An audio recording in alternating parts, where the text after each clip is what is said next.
Es un privilegio muy especial abrir nuevamente el espacio, el tiempo para el programa Preguntas y Respuestas. Comenzamos con la primera. Óscar Lembus, con el respeto que usted se merece, me parece que su respuesta respecto a la consulta que le han hecho sobre el comentario del doctor Vidal no ha sido nada ética, puesto que en esa conferencia el doctor Vidal da argumentos bastante fiables para llegar a la conclusión sobre el tema en cuestión. Usted mismo lo ha dicho, las personas pueden opinar lo que quieran. Lo que no me parece correcto es tachar a una persona de hacer comentarios por motivos económicos. De lo contrario, usted también entraría en ese rubro, con todo respeto.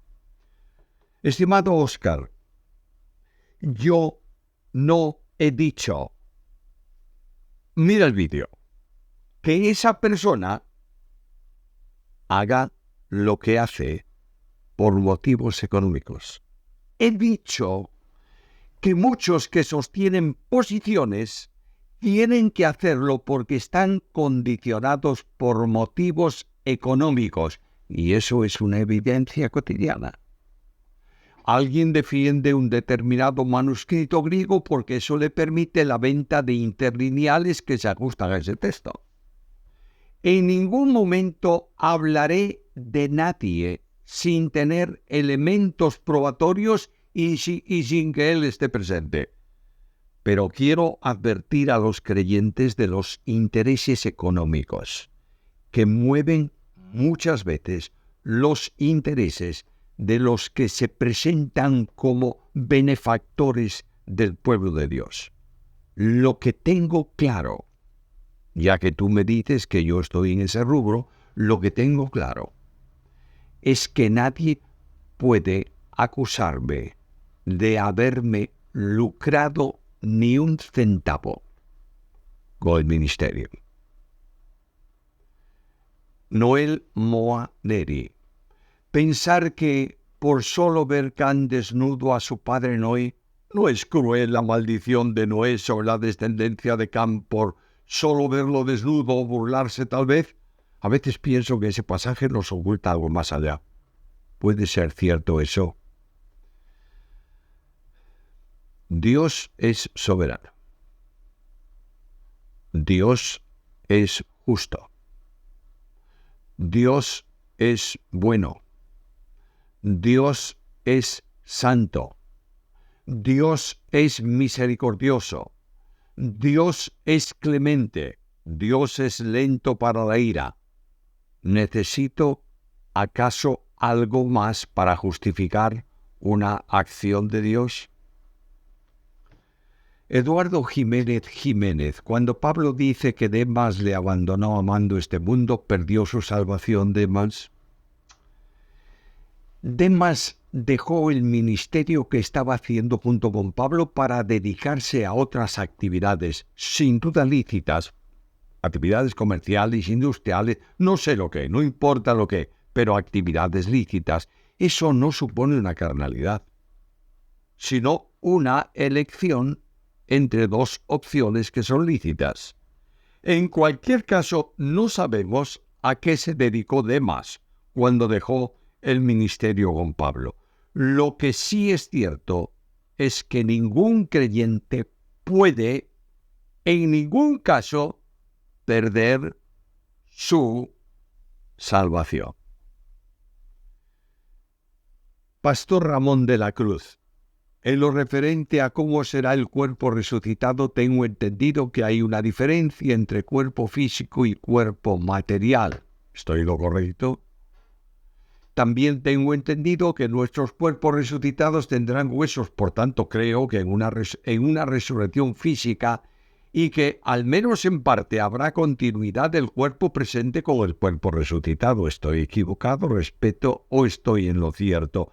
¿O es que estoy entendiendo mal el concepto de resurrección física?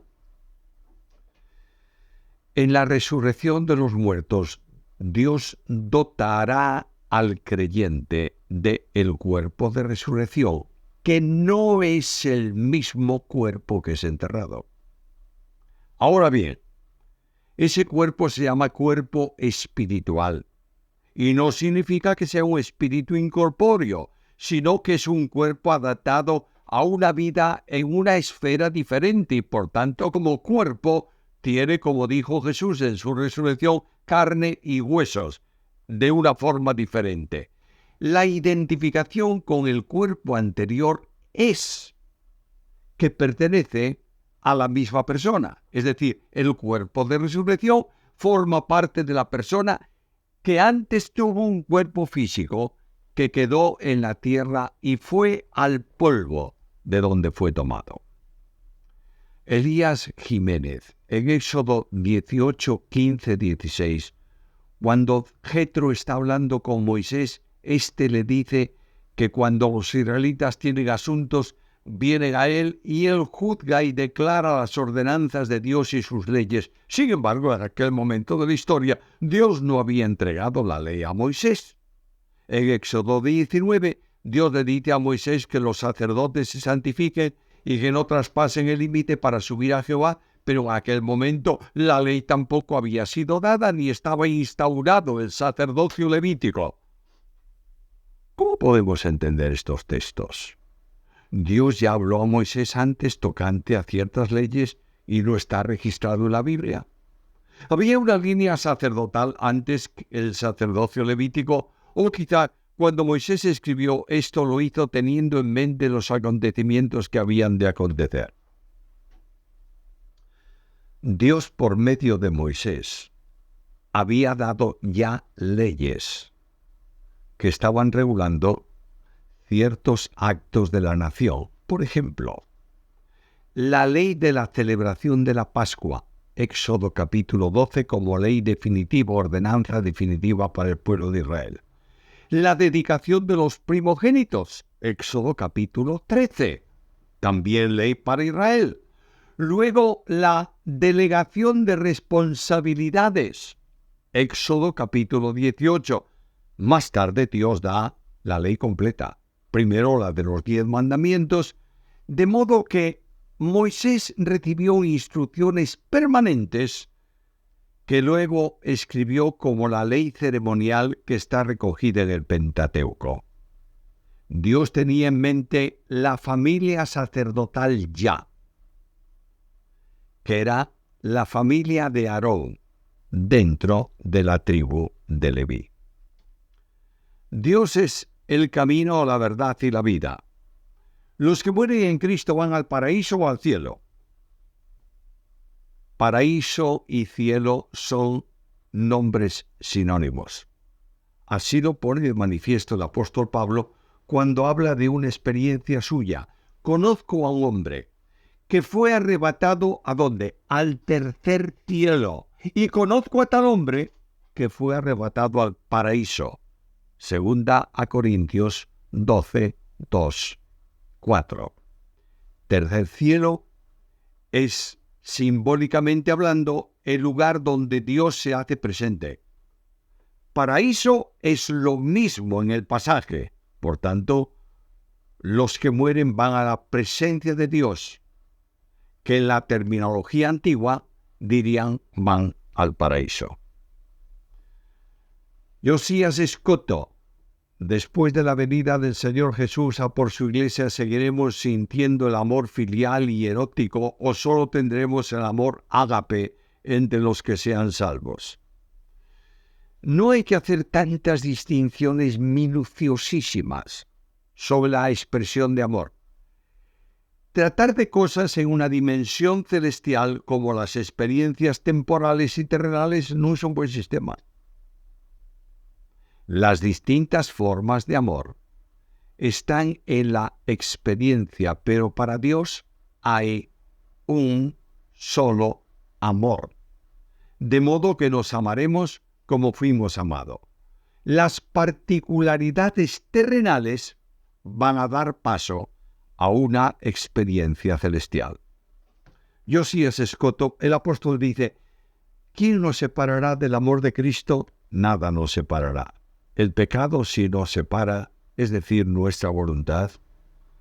El pecado no nos separa tampoco del amor de Dios. Estoy refiriéndome a los salvos. Nos separa de la comunión con Dios, pero Él sigue amándonos. Y para experimentar la relación de amor, tenemos que proceder a la confesión delante de Él. Primera carta de Juan, capítulo 1, versículo 9. Juan Maya. Lucas 16. El rico y Lázaro pueden ver desde el infierno a Abraham y hablar con él. Es literalmente o parábola. Jesús contó una historia. Puedes considerarla como parábola, pero en ningún caso jamás Jesús, en realidad o en parábola, contaría algo engañoso, porque él no podía mentir. Cristian Doncel, ¿cuál es el límite de la autoridad pastoral? No hay nada en la Biblia que hable de autoridad pastoral, sino de la autoridad de Dios expresada en su palabra, con la que los pastores conducen a la congregación y establecen autoridad que procede de Dios, no de ellos. El pastor no es autoridad. Ejerce autoridad, la autoridad que Dios establece.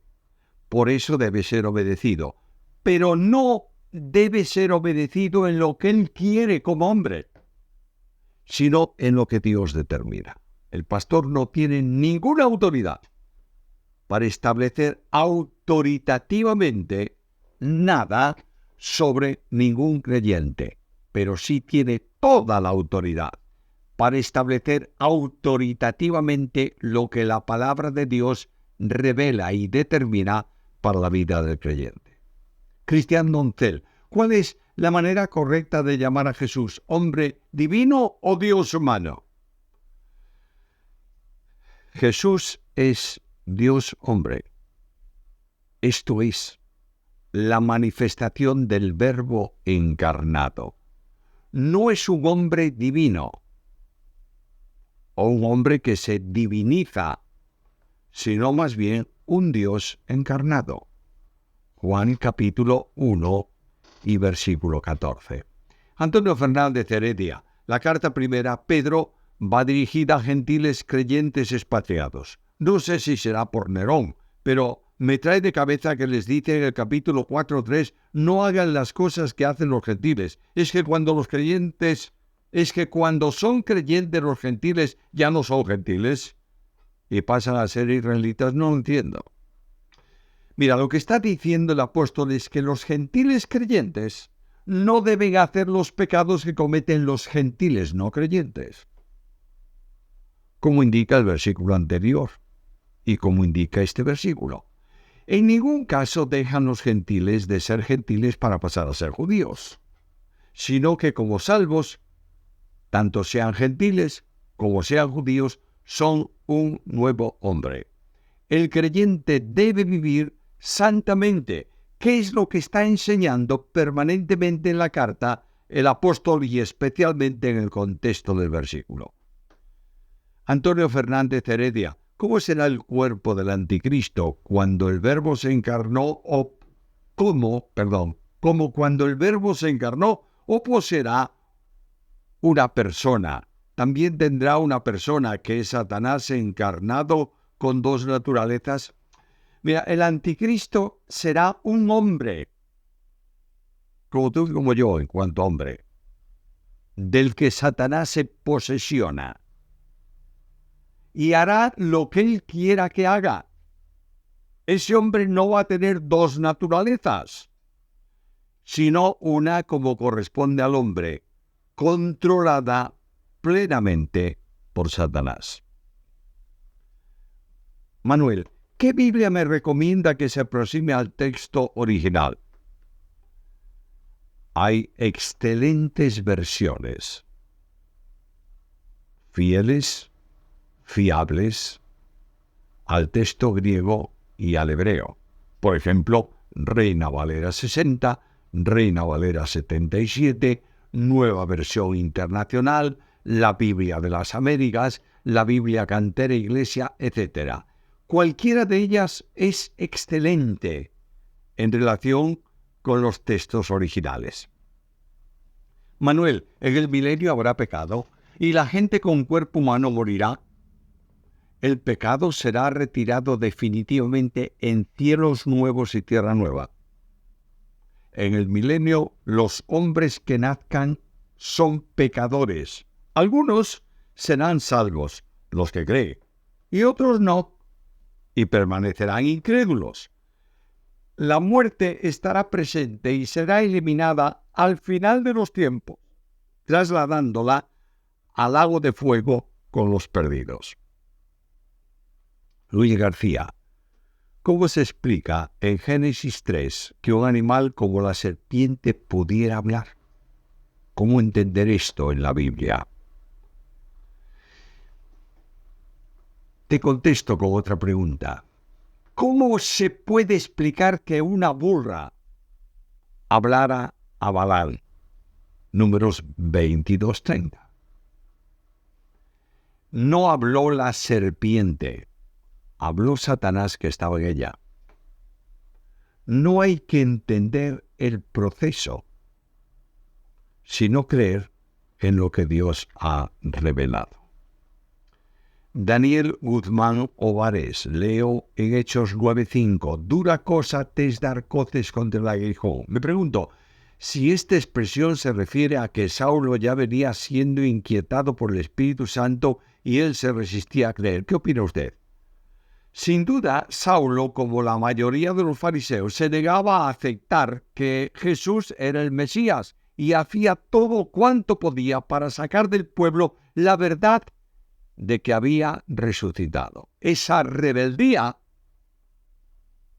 suponía para Pablo el ejemplo de cocear contra un aguijón que no podía eliminar de ningún modo, porque la profecía, la Biblia entera, a lo largo de todo el Antiguo Testamento, hablaba, se refería, ponía de manifiesto la realidad mesiánica de Jesucristo.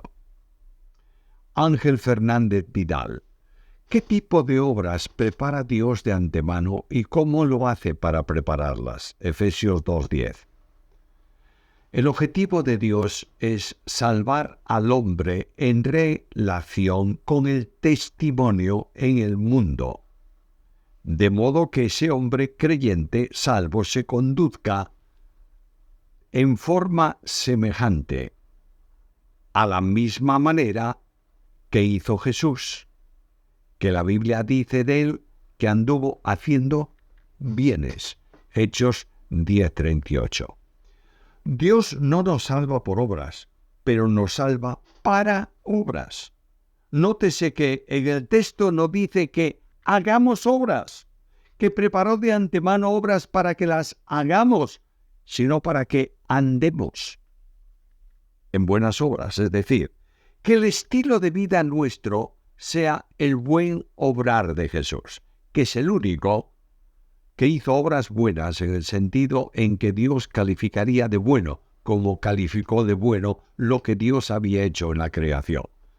En unión vital con Cristo, el creyente no solo está capacitado para hacer buenas obras, sino que Jesús se convierte también en el ejemplo a seguir en la senda del buen obrar.